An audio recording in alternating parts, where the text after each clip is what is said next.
Bienvenue sur le plateau de votre quotidienne KNF, tous les jours, midi 18h, 23h. On vous parle un petit peu de tout ce qui se passe en Guadeloupe et ça sur une seule chaîne, la chaîne numéro 23 de votre satellite Éclair TV. Vous savez, ma passion pour le cinéma. Donc là, je reçois un grand nom du cinéma, quelqu'un que vous connaissez. Le visage ne vous est pas inconnu. Il est temps maintenant de faire plus ample connaissance avec lui. J'ai l'honneur de recevoir sur le plateau Luc Saint-Éloi. Qu'a nous fait? Eh bien, moi bien, moi content, moi là, moi bien, tout le bitin gamaché, moi bien. Ah, je suis content de te recevoir parce que je ne sais pas si tu as remarqué, mais le cinéma, je vais même dire caribéen, voilà, j'allais dire guadeloupéen, mais non, je deviens global, commence à grandir, à grandir. On a des nouveaux réalisateurs, on a des nouveaux acteurs. Comment toi, tu vois ça, toi qui as une carrière plus longue que mon bras? Non, mais je trouve que c'est une très très bonne nouvelle. On est un jeune cinéma déjà. Notre cinéma a à peine 40 ans. Hein. Le premier réalisateur de notre cinéma, le père de notre cinéma, c'est Christian Lara, qu'on ne présente plus avec le premier film commercialisé, Coco la fleur candidat. Exact. Et donc ça veut dire que on n'a même pas un demi-siècle de vie. Donc je crois qu'il faut être très optimiste. Notre cinéma est jeune et ambitieux. Les nouveaux qui arrivent sont aussi talentueux. Moi, je suis très optimiste pour demain et je crois que le public doit prendre conscience que notre cinéma, même si c'est un jeune public, il faut absolument continuer de l'accompagner. C'est comme un bébé qui est en train de marcher. Si Tibé à gauche, si Tibé qui est tombé, exact. Donc si vous n'êtes pas là pour qu'il y ait un cinéma en nous, nous pas en fait. Exactement. Donc, on radie ça là, ça. Si vous n'êtes pas là pour soutiennent le cinéma en nous, nous prenons fait. Donc c'est grâce à vous qu'on va continuer de gagner le marché. Et plus on sera fort, plus vous serez avec nous, plus on va aussi les convaincre de l'autre côté que nous sommes aussi des gens normaux, comme tout le monde. Et nos images comptent. Exactement. Plus je vous vois, dès qu'il y a une production locale, vous êtes nombreux à aller dans les salles. Donc ne perdez pas cette habitude et cette cadence. Tout est réouvert, donc sortez, allez voir les nouveaux films. D'ailleurs, il est là pour présenter un nouveau film. Mais on va en parler tout à l'heure. Juste le temps de te demander comment toi, tu as atterri dans ce milieu de cinéma, sachant qu'à l'époque, il n'y avait pas forcément de formation pour nous, il n'y avait pas d'école, on ne nous apprenait pas forcément à jouer. C'était compliqué. Comment t'es venu cet amour? Mais j'avoue que c'est accidentel. Franchement, je ne me destinais pas à ce cinéma. D'ailleurs, la première fois que j'ai vu un film antillais, c'est le film de Christian à Airport, il y a très longtemps, en 1978 ou 79. Et je ne faisais pas du tout ce métier-là, c'est pour vous dire. Et quand j'ai vu ce film, en voyant pour la première fois des acteurs antillais à l'écran, surtout Robert Liensol, qui avait le rôle principal de Coco la fleur, je me dis, mais c'est pas possible, là. On a notre cinéma, on a un cinéma, c'est possible, mais j'étais très jeune. Et après, quand je suis rentré, parce que j'étais en vacances ici, je suis rentré à Paris et mon père était également de passage. Quand il est venu me rejoindre, je lui ai dit, la première chose que je te dis, il faut qu'on aille au cinéma parce que le film venait de sortir au Luxor et j'ai amené mon père au cinéma. Je n'ai jamais vu mon père aussi heureux que ce jour-là parce qu'il était entouré de ses compatriotes et le film avait un succès fou. Il est resté à l'écran une année entière. C'est fou, Back full, une année entière au Luxor. Ah ben tiens, tu vois bien, cette année, il y a 2 ans, j'ai voulu aussi fêter les 40 ans du cinéma antillais et j'ai appelé Christian et je lui ai dit, Christian, il faut absolument reprogrammer Coco la fleur dans le Luxor parce que j'étais là il y a 40 ans. Et on l'a fait également avec une salle comble et on a célébré ensemble le cinéma antillais. Donc il faut prendre conscience qu'il y a des anniversaires qui sont à célébrer. Donc il y a quand même 40 ans, c'était un grand moment puisque tout le monde fêtait les 40 ans de Cassave. Exactement. Je dis ok, ben, et on fêtait aussi les 40 ans de la Route du Rhum, on fêtait les 40 ans de... Il y a tout ça, mais en même temps, et notre patrimoine cinématographique. Il faut y penser. Donc on l'a pas raté. Donc je dis au public de poursuivre sa mobilisation autour de notre cinéma en général. Et comme ils ne sont pas fréquents, c'est tellement difficile de produire un film et c'est tellement rare. Chaque fois qu'un film prend naissance, dites-vous bien qu'il a besoin de vous pour l'aider à marcher droit comme il faut. Et évidemment, on n'a pas besoin d'aimer tout de suite. On aime ou on n'aime pas. Mais il faut voir pour dire que nous pas aimer. Et pourquoi nous pas aimer ce film-là ça? Donc si on doit contribuer, quel que soit le film. On sent qu'il y a une connexion. Comment s'est fait cette rencontre avec... Alors, je n'ai pas répondu à ta question. Ah oui, en même temps. Voilà. Et du coup, à ce moment-là, j'avais une première vie, moi. Et ensuite, j'ai été prendre des cours de théâtre. Ça, je ne vais pas raconter tout ça parce que c'est ma vie intime. Et un jour, j'ai voulu rompre mon isolement, ma solitude, et j'ai découvert le théâtre. Et quand j'ai découvert le théâtre, j'ai découvert tout le patrimoine théâtral antillais. Et là, j'ai compris qu'on avait une culture formidable, un monde artistique riche qu'on ignorait, nous, et qu'on n'avait pas appris à l'école. Et ensuite, j'ai voulu faire un doc cinéma. Je préparais un doc cinéma dans les années 80. Et après mon doc cinéma, je me suis dit, allez, ça sera le cinéma. Mais finalement, je crois que le théâtre l'a emporté. Et quand j'ai commencé à être sur les planches et j'ai créé ma compagnie, je pense que je suis devenu vraiment un homme de théâtre à 100% parce que ce n'est pas le même milieu, ce n'est pas le même univers. J'allais te poser la question, quelle est la différence entre les deux? Le monde cinématographique est un monde beaucoup plus cruel. En plus, c'est une industrie et on n'a pas les mêmes rapports. C'est un monde en plus très hypocrite. C'est un milieu où on s'embrasse très rapidement et c'est un milieu où on se très rapidement. Très rapidement. Voilà. Tout va très vite. Tout va très vite. Tandis qu'au théâtre, j'ai l'impression qu'on est beaucoup plus humain. Cette famille est plus, je crois que c'est, en tout cas, même sur le plateau, même sur la technique de jeu. J'ai tellement longtemps préféré le théâtre parce que, en plus, j'ai goûté à la mise en scène. Quand j'ai commencé à faire de la mise en scène, c'est encore plus jouissif que si j'étais sur scène. Parce que mettre en scène des spectacles, diriger les comédiens, obtenir des choses extraordinaires que même le comédien ne soupçonne pas et vous êtes en train de l'accoucher à chaque fois, c'est quelque chose de formidable. C'est sensationnel. Après, l'acteur, bon, j'ai commencé à faire l'acteur et j'ai compris que nous n'étions pas bien logés dans ce monde cinématographique français. Je crois que j'ai pris conscience très tôt de notre manière d'être marginalisé, d'être mis à l'écart. Et le souci de la justice, l'égalité, je pense que c'est de grands discours républicains dont on nous baigne depuis tout petit. C'est de l'hypocrisie totale. On est loin de l'égalité, on est loin de la justice. Et dans le milieu culturel et artistique, je crois qu'il a fallu très tôt que je me fasse entendre parce que je n'arrivais plus à aller dans leur casting. À partir du moment où on m'avait dit dans certains castings, mes premiers castings, on m'a dit mais je cherche un noir pour jouer, mais vous n'êtes pas noir. J'ai dit ah bon, pourquoi je ne suis pas noir? Mais parce que vous avez un nez fin, vous avez une petite bouche. Alors tout d'un coup, je n'étais pas un noir. Et donc j'ai vécu très mal le fait qu'on me dise que je ne sois pas un noir alors que moi j'ai été victime du racisme en France. C'est fou. Donc je suis rentré dans une dynamique où il fallait absolument que je me fasse entendre jusqu'à mon intervention au César en l'an 2000. Et après mon intervention au César en l'an 2000, vous savez que ce fut un grand sacrifice puisque j'ai été blacklisté, j'ai été marginalisé et c'était voilà. Donc la production française ne me fait pas travailler. Donc heureusement que j'ai eu la rencontre avec Christian Lara il y a 25 ans. Avec Sucre Amer, et ça fait 25 ans que je travaille avec... C'est ça quand même, parce que lorsqu'on décide de parler et d'exposer les problèmes, tout de suite on se fait blacklister. Absolument. C'est fou. En fait, en France, on est dans un pays où c'est très mal vu de dire la vérité. Et si on regarde mon intervention au César, ça, avec des mots qui sont des mots fraternels, il n'y a pas eu un mot de déplacé, rien du tout. Sauf que, évidemment, on ne m'a pas invité. Donc il fallait que ça soit un hold-up de la parole avec Calix Beyala, puisqu'on avait créé un mouvement qui s'appelle Collectif Égalité. Et je pense que grâce à ce mouvement-là, les choses ont changé. Le monde culturel s'est colorié, la télé s'est coloriée, le monde politique. Et en fait, nous avons fait modifier le cahier des charges des chaînes de télévision françaises, ce que les gens ne disent pas. Mais tout ce qu'on voit aujourd'hui, c'est grâce aussi à ce sacrifice. Donc le résultat, c'est que même si moi, j'ai été blacklisté, et ce qui ne veut pas dire, même si j'étais flingué, ils ont flingué ma carrière, mais quand même d'autres après. Moi, je n'ai aucun problème avec ça. Je n'ai aucun problème. Justement, ça t'a aidé dans les choix des rôles après, et donc justement, par exemple, travailler avec Christian Lara. Ah oui, ce fut une belle rencontre il y a 25 ans, et depuis, Christian me fait confiance, et moi je trouve que j'ai beaucoup appris avec le cinéma de Christian Lara. Toute mon histoire, j'ai pratiquement appris toute mon histoire avec le cinéma de Lara et les scénarios qu'il m'envoyait. J'ai joué à 2 reprises Delgrès, je ne connaissais rien de Delgrès, ni son parcours, Ignace, Massoto, Marthe Rose, tous ces personnages qui nous ont fait gagner en dignité et faire rentrer dans notre humanité. Mais c'est grâce au cinéma de Christian.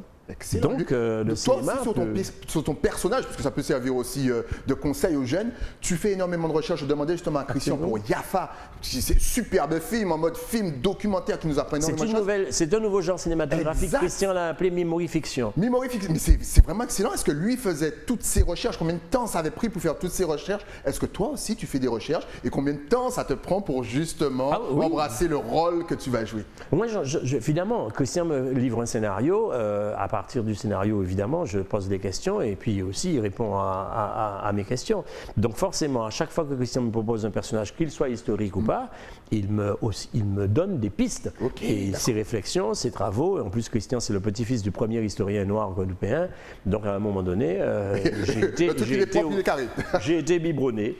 Et heureusement, et donc j'ai pris l'habitude d'aller aussi me renseigner, d'où aussi mes choix de créateurs autour de notre histoire, de notre mémoire. J'ai l'impression que plus on interroge cette mémoire, plus on apprend à retrouver notre dignité, à chasser nos complexes d'infériorité et à découvrir l'histoire des Noirs en général. Parce que notre histoire ne s'arrête pas à l'esclavage. Et quand on découvre les grandes civilisations africaines, qu'est-ce que l'Afrique était avant l'intrusion de l'Europe, on a de quoi être fier. Quand on découvre les travaux de Cheikh Anta Diop, alors n'en parlons même pas. Si vous saviez que nous avions tout donné au monde et tout inventé, on ne peut pas être complexé. Au contraire. Basez-vous sur ce qu'il vous dit et puis après, allez taper sur Google et compagnie. Google, c'est votre ami, vous verrez, vous aurez de toi confirmation de ses dires. Quel est le rôle justement qui t'a le plus marqué avec Christian? Alors, j'ai eu de très très beaux personnages avec Christian, puisque pratiquement tout le temps, c'était des rôles principaux. Donc, vous savez, quand vous avez un rôle principal, vous avez des responsabilités énormes. Et moi, je suis un bosseur. Moi, je suis vraiment un bosseur. Je ne fais pas ce métier pour frimer. Et ça ne m'intéresse pas d'aller ni sur une scène, ni pour dire il faut que je sois sous le projet. Non, moi, j'aime les arts en général. Mais quand j'ai la chance d'avoir un personnage à interpréter, je vais bosser. Et Christian sait que je suis un bosseur. Et je crois que le rôle le plus important à ce jour, ben c'est le dernier. Hein. C'est le plus difficile que j'ai eu à interpréter, le plus complexe, le plus délicat. C'est cet homme atteint de la maladie d'Alzheimer qui m'a demandé énormément de travail et de sacrifices. Et je crois que le résultat est à la hauteur des attentes de Christian et le public me le rend tous les jours. Donc je crois que c'est ce personnage qui s'appelle Pierre Monbin, encore une fois, et qui est ce personnage central comme Alzheimer. Là. Comme Alzheimer, en tout cas, encore une fois, il est en salle actuellement, n'hésitez vraiment pas à vous déplacer. C'est compliqué parce que c'est un thème vraiment difficile, c'est un thème qui nous touche énormément, ici aussi en Guadeloupe. On a l'impression que c'est limite un petit peu tabou, mais vas-y. Je crois que, d'après ce que j'entends aussi, les gens ont peur. Parce qu'on entend beaucoup parler de cette maladie sans en savoir quoi que ce soit. Énormément, tout à fait. Sauf les familles qui sont touchées. Voilà. En Guadeloupe, si je crois que les chiffres qu'on m'a donnés, on est plus de 16 000 familles guadeloupéennes sont touchées par cette maladie. Mais c'est une maladie aussi, d'accord, qui est complexe. Aucun malade ne ressemble à un autre malade. C'est pour vous dire qu'au début, je pensais que c'était une maladie qui touchait les personnes âgées. Non, faux. De plus en plus, les jeunes sont touchés. Il y a une dame qui a témoigné il n'y a pas longtemps. Et quand tu dis jeune, c'est quel âge? 35 ans. 35 ans, les amis. 35, le dernier témoignage que j'ai eu, c'est une dame qui me dit mon neveu est atteint d'Alzheimer, il a 35 ans. Il y en a d'autres qui m'ont dit j'ai un frère qui a 40 ans. Donc de plus en plus, ce sont des nouvelles maladies dévastatrices dont on n'a pas encore le bon traitement. Et ça veut dire qu'il ne faut pas rester à l'écart, il ne faut pas être indifférent parce que ça peut toucher tout le monde. N'ayez pas peur de cette maladie. Au contraire, venez la découvrir parce qu'en fait, on apprend beaucoup de choses dans le film. Et puis en plus, on apprend aussi à partager. Il faut rompre les silences, il faut comprendre la douleur des familles, la douleur des aidants qui sont exténués parce que le malade demande tellement d'attention.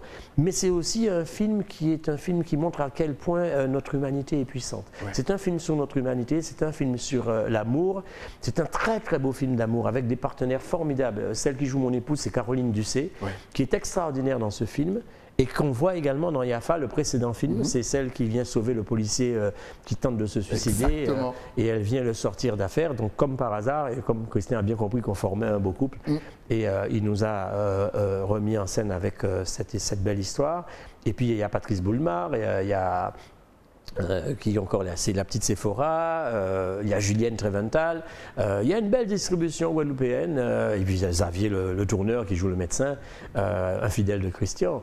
Allez voir ce film, faites-moi plaisir, vraiment il faut vous mobiliser, tapez cinestar.com, allez sur le site et n'hésitez pas, ne vous dites pas ok il voit film là parce que c'est cinéma, non, et puis arrêtez d'avoir peur, peur ça ne veut rien dire parce que vous ne savez rien, et comme vous ne savez rien, vous aurez de plus peur puisque vous n'êtes au courant de rien, alors regardez, ça nous fait bazote et puis vie nous remplit ça là. Voilà, et faites plaisir à Christian Lara qui poursuit son œuvre cinématographique d'une valeur inestimable.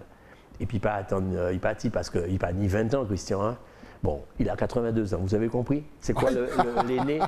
Donc le film qu'il fait là, c'est la suite logique de son œuvre. Et il n'a pas fini. Il en a d'autres encore là sous le plancher. Il y a encore de belles choses. Donc il est loin d'avoir dit son dernier mot. Donc... Absolument. Et on a besoin de notre public pour aller jusqu'au bout de cette œuvre. Exactement. Donc sortez franchement, allez voir le film. Encore une fois, il y a le teaser qui est passé en double écran. C'est là. Donc tu me disais justement qu'il était là le 17, le 18, si je ne me trompe pas. Alors, quand je ne me trompe pas, ce soir il est là. Mais donc alors, ce soir, à l'heure on enregistre bien entendu. Ok. Alors le 15, vous pouvez le voir le 15 à 19h10. Le dimanche 18 à 18h30.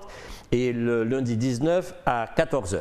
Lundi 19 à 14h. Ok. Donc ceux qui n'aiment pas sortir le soir, venez l'après-midi. Bon, maintenant, imaginons que lundi 19 soit passé, qu'il y ait énormément de personnes qui, voilà, ils n'ont pas pu aller voir le film. Il n'y a aucun téléphoner Cinestar. Il n'y a qu'à faire des ordres. Mais mettez le film là à l'affiche. Bon, maintenant, si... Plus il y aura la demande, plus le film restera. Donc les amis, n'hésitez pas à appeler Cinestar. Dites-leur que Al, vous avez besoin de voir Al, surtout que vous avez kiffé la musique de Missy Sadiq, Alzheimer. Donc vous allez kiffer le film de Christian et surtout avec Luc. Franchement, qu'est-ce que vous attendez? Maintenant, si je suis bastérien, mais je ne peux pas aller au Cinestar, est-ce que je peux le voir au Darbo? Est-ce que je peux appeler le Darbo pour leur dire au Darbo? Non, malheureusement non. Il y a des gens de Basse-Terre qui sont déjà venus me voir, ils m'ont dit merci, ils sont sortis de Basse-Terre. Et t'as vu? Donc finalement, Basse-Terre c'est pas loin, arrêtons. Pas loin. Donc il ne peut pas être à Darbo parce que le distributeur c'est Cinestar. Et malheureusement pour l'instant il n'y a pas encore de Cinestar à Gourbert, mais je crois qu'il y a déjà un projet pour ça. Voilà. Donc mes amis bastériens, vous avez donc la réponse, voilà pourquoi. Venez aux Abîmes, c'est pas loin. Venez aux Abîmes Cinestar, déplacez-vous, venez en famille, en amis. Justement, si tu avais un tout dernier conseil à donner à nos jeunes acteurs, là, que faut-il pour être un bon comédien? Pour être un bon comédien, je pense qu'il faut être aussi surtout très humble et puis apprendre ce métier. Je crois qu'il faut l'apprendre. Et la première leçon, je pense que la leçon prioritaire, c'est l'observation de l'être humain. On observe comment tout fonctionne autour de nous. Plus on observe les comportements des uns et des autres, même des gens qu'on n'aime pas, même les ennemis, regardez comment ils fonctionnent et pourquoi ils fonctionnent. Donnez toujours des raisons à tous les comportements possibles. Pourquoi il a fait ça, pourquoi il a fait ça. Cherchez l'explication. Et plus on va chercher l'explication à ceux qui ont des attitudes bizarres ou pas bizarres, extraordinaires ou pas extraordinaires, plus on aura des clés pour commencer à nourrir l'imaginaire pour défendre des personnages et les construire. Ça, c'est la première leçon. Ce n'est pas tout d'aller prendre des cours, hein, mais aussi observez-vous. Et puis je crois qu'il faut rajouter, si on n'a pas un degré de générosité en soi, on ne peut pas donner. Donc, arrêtez de penser à vous quand vous faites ce métier-là, chassez l'ego, soyez généreux. Et vous allez voir que les personnages que vous allez chercher à interpréter, ils vont vous pénétrer tout lentement parce que c'est la rencontre avec l'autre. Moi, je crois que c'est ce que je peux dire, avec ou sans moyens, on peut apprendre. Il n'y a pas que l'acteur. Hein. Dans nos métiers, il y a l'électricien, il y a la lumière, il y a le décor, il y a les costumes, il y a le son extraordinaire. Alors le son dans ce film-là, je peux vous dire, il a été mixé en Guadeloupe avec M. Cassin, que je respecte, que je n'ai toujours pas rencontré. C'est le premier film antillais qui est mixé en Atmos. Alors si vous voulez savoir c'est quoi, allez voir ce son, allez voir ce film et vous saurez le travail qui est fait en Guadeloupe par les meilleurs des techniciens. On vous rappelle encore une fois, il est au Cinestar Al qui traite de la maladie d'Alzheimer, bien entendu. On salue M. Christian Lara. Mais si on veut te suivre, connaître tes actualités, savoir où tu es, quels seront tes projets en 2021, est-ce que tu es connecté sur les réseaux sociaux? Est-ce que tu as Facebook, Instagram, Internet? La totale, de toute façon, tout va s'afficher. Oui, juste évidemment. Ici. Oui, comme tout le monde, je suis obligé. Donc. Voilà, Facebook, Instagram, Luc Saint-Éloi avec un Y sur Facebook et Luc Saint_Éloi, bien entendu, sur Insta. Likez, suivez, envoyez des messages, soutenez vos artistes. Encore une fois, le film Al est en salle. Si vous ne l'avez pas encore vu et que nous sommes genre le 20, vous appelez Cinestar, vous dites hey, on est nombreux, on veut venir en famille et vous vous déplacez comme ça ils vont. C'est un film qu'on peut voir en famille. Merci beaucoup. C'est un film qu'on peut voir en famille. Voilà. Merci en tout cas à vous deux pour le travail que vous faites. C'est pour notre cinéma et on va venir en famille regarder tout ça. Si tu avais un tout dernier message justement à faire passer à toute la Caraïbe, ta caméra est juste là. À toute la Caraïbe, soyez logique avec vous-même. Sauvons ce qui est à nous, aimons ce qui est à nous, apprécions ce qui est à nous. Et ce patrimoine cinématographique peut faire découvrir la Guadeloupe dans le monde entier. Et nous ne sommes pas les derniers des derniers, nous sommes les premiers des premiers. C'est tout. Et donc, aimons ce que nous faisons. Avec respect bien évidemment et humilité. On vous attend. Chaque fois qu'il y a un nouveau film, allez découvrir les compatriotes qui créent et qui font. Tous les artistes ont besoin d'un public fidèle. Nous sommes les premiers des premiers. Oh là là, quelle phrase, quelle citation, je kiffe. Je la prends pour moi. Ça y est, c'est pour moi. C'est dans Yafa. Vous avez vu Yafa? C'est sur une chaîne, je ne vais pas vous dire le nom, mais c'est sur une chaîne. On peut même la voir en replay. Si vous avez raté le film, vous pouvez voir en replay. Mais comme c'est dû pour nous, par nous, je fais un petit peu de pub. Ça ne mange pas de pain. En tout cas, merci de passer sur le plateau. Si tu permets, juste, juste, vous pouvez aussi, parce que Christian a offert gratuitement 1802, l'épopée guadeloupéenne, vous pouvez sur YouTube taper 1802, c'est gratuit. Vous pouvez regarder l'œuvre de Christian Lara qui raconte le combat des Guadeloupéens contre le retour à l'esclavage Donc 1802, l'épopée guadeloupéenne. Exact. Ce qu'on ne vous apprend pas à l'école, eh bien, il y a des gens comme Christian qui vous le donnent gratuitement. Donc courez et il n'y a plus d'excuses. Merci encore une fois à toi. Dès qu'il y a n'importe quoi, dès que tu as envie de parler, tu viens, tu m'appelles et puis après tu passes sur le plateau. Merci beaucoup. Sans souci. Merci à toi. Nous, on se retrouve bien entendu avec un nouvel invité. Mais ça, c'est après quoi? Après la pub. À tout de suite.